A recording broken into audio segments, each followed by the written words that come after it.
Hey, this is Rocker with the Walker. So I don't know how the audio is gonna be, but I'm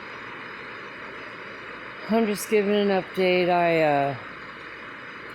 We left Ocean View, and I posted a video saying I was in Kalapa or Kapala. Actually, I was in Pahala. Um, I have a lot of problems pronouncing the names of places here. You know, the alphabet only has 17 letters, and they do whatever they can with those 17 letters. And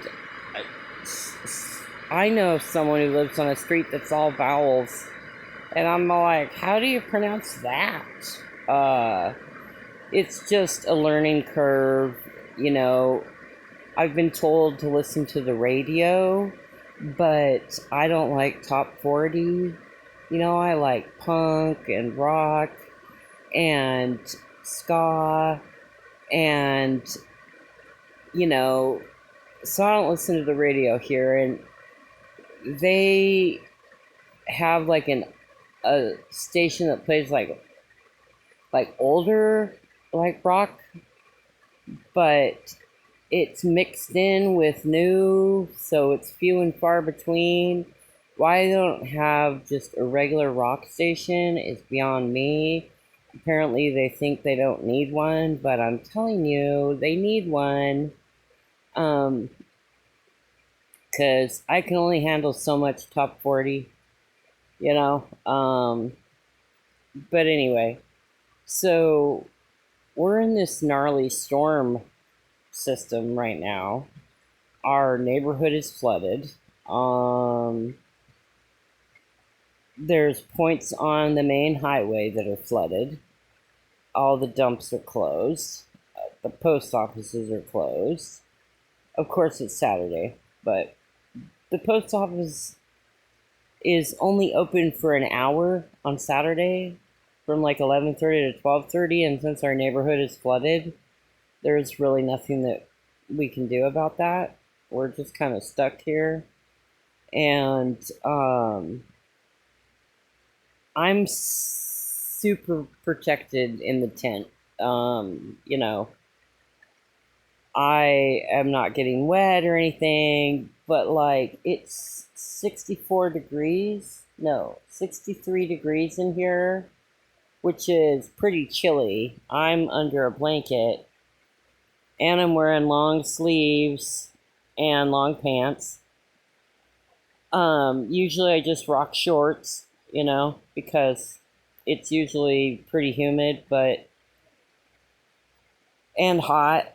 But since it's been raining, it's been in the 60s, the lower 60s. But like right now, I really need to roll cigarettes, because a pack of cigarettes for like a pack of Pall Malls is $14 here. Is that crazy? The cheapy cigarettes are $8. But so I got to roll cigarettes, but I have to wait for the humidity to go down in here because otherwise the machine gets jammed up. And it is 97% humidity in my tent right now. So it's kind of a weird juxtaposition between the humidity and the actual temperature. So hopefully a couple of hours the humidity will go down and I can roll cigarettes. And then I'm not advocating smoking. I'm well over the age of 21, and that is my choice. It's not everybody's choice, but it is my choice. I don't drink, though, alcohol. I drink like soda, water, juice, that kind of stuff, but I don't drink any alcohol just because I'm on, you know, medications, and it's not very bright to be taking medications and drinking. I'm fully prescribed by a physician. Because I know you might think, wow, she has a lot of pill bottles, but they're mostly extra and other pills that I don't take anymore. I just don't really have anywhere to put them right now.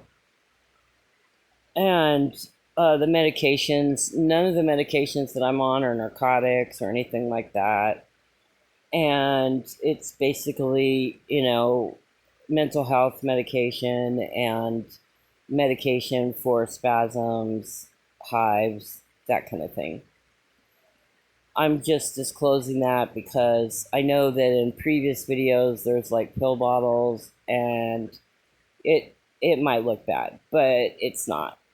Matter of fact, I have a lot of empty ones. I'm gonna divide up these beads that I have and put them all by color into the prescription bottles, and that way, and then label them so I'll know what I'm working with when I'm, crafting or whatever. And well, in my videos, I was just an ocean view for a while, and I was only really posting uh, videos of sunsets and stuff in the evening time because during the day, I am like, resting, playing games on my tablet, watching TV, that kind of thing, and really just resting. Um, so I have fibromyalgia, and with fibromyalgia, I have many, many, many symptoms of fibromyalgia, and one of them is chronic fatigue. So I just feel very fatigued, very weak, and I have a lot of muscle spasms,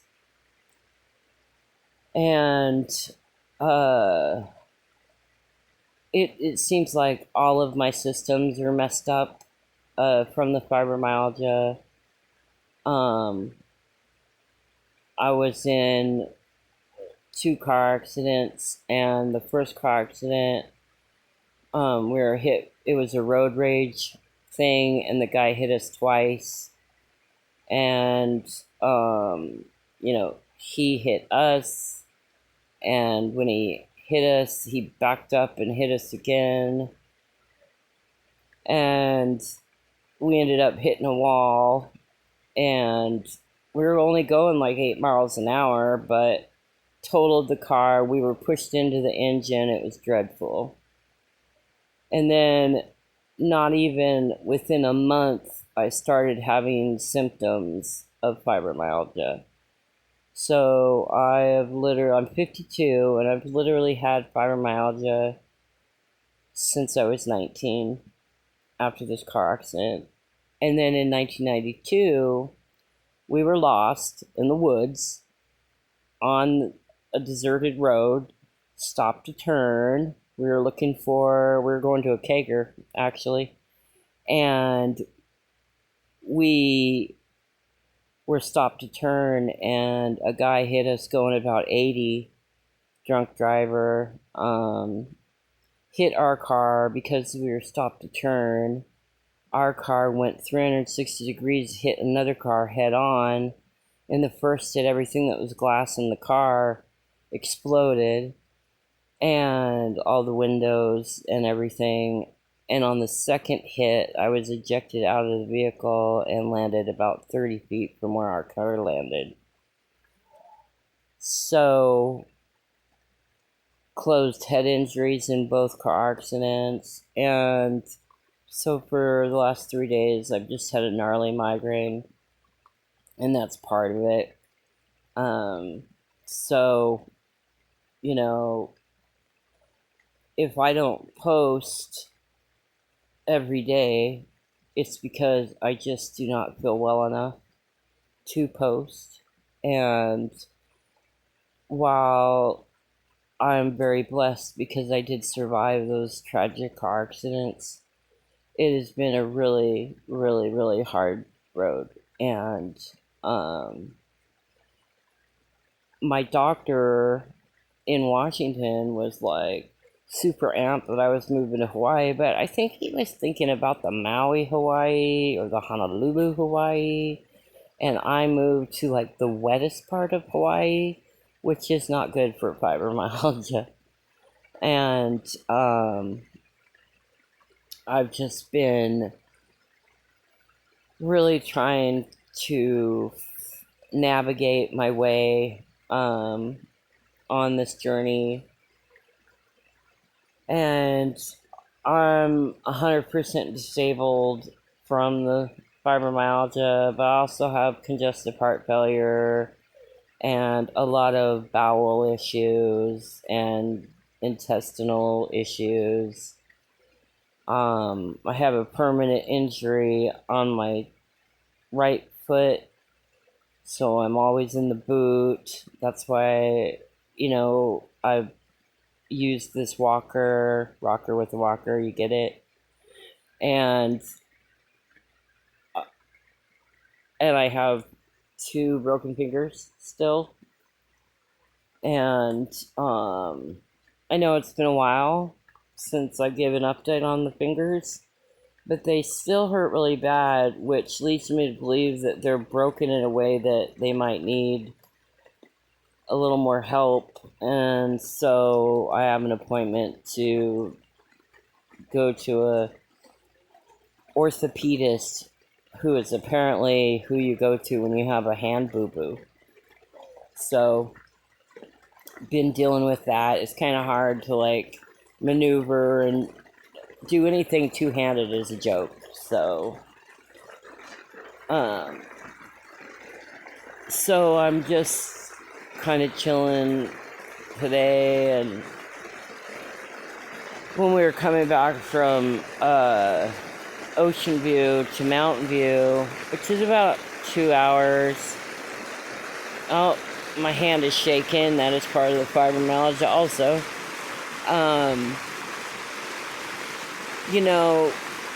We were traveling good and everything, and then all of a sudden the car started overheating, and we ended up breaking down in the middle of nowhere between 2 telephone poles. Everybody was all like, find a mile marker. I'm all like, there's no mile markers. We're in between. I don't know where they are. And it was freaking dreadful. I had to like wait and for a couple hours, and we're on like the main highway, and there's just a little shoulder, and cars are just whipping by, and finally this guy pulled over and gave us about 2 liters of water. We put that in the radiator, and we were able to limp 4 miles up where there was a campground. We went to the campground, everything's groovy, and our help arrived at the, we call the help, someone to help us. The owner of the car actually came, and they jimmy rigged, something in there was some hose that was missing in the radiator, off the radiator, to some kind of outflow tank or some kind of tank. And so we filled it up with more water, and they followed us home. But the whole thing was so stressful. Nobody likes to be stranded on the side of the road. Nobody does. And where we were, there was nothing but trees and volcano rock. So, luckily a good Samaritan helped us out, and that was awesome. And we were able to get home, but a 2-hour ride was a 5-hour ride. And so I think the stress of that, and then while I was in the car, I had an aura. So an aura is like a zigzag light kind of thing that you see when you're going to hike. It tells you that you're going to trigger a migraine. And I think the stress and the pain I was in from having to, be in the car for that long pushed me right into a migraine. And so I've been dealing with that, and it's just gnarly. I usually end up having to go to the hospital. Hopefully, it'll go away on its own and I won't have to go to the hospital 'cause I really don't want to go to the hospital. Uh, you know, luckily, the nausea hasn't been that bad, so, and I've been trying to stay as hydrated as possible. Because a lot of times with the migraine, you'll, throw up, you're real nauseous, light, sound, you know, aggravates the migraine and it makes you very nauseous. I do have Zofran, which is the medicine you put under your tongue and it helps with nausea. So I've been taking that, but um, I don't want to go to the hospital. What a pain in the butt, you know, or a pain in the head, whatever. Um, so I'm just saying, if you see me posting every day for like a week or something, and then I don't post for a couple days, I'm very likely having a fibro flare. So a fibro flare is when I have a bunch of symptoms of fibromyalgia at the same time, and it puts me down. I just have to lay in my bed. It really sucks. So uh, I felt like I should maybe explain because, you know, the name in itself depicts that I'm injured in some way. Well, I am. So, the title of my channel depicts me, I, hate that I have to deal with all these medical issues and have had to deal with them for a very, very long time. But, I'm a strong person, and I guess you could say it's apropos, but I will weather the storm because the storm is like all around me right now and I'm doing pretty good. So, beyond this stupid headache, but I hope everybody else is doing okay. And I do appreciate each and every one of my subscribers. I'm so grateful. And I'm glad that you're on this journey with me. And with that, I will leave you to it. And if you don't hear from me, it's because I've floated away. Just kidding. Okay, you all have a good night. Aloha.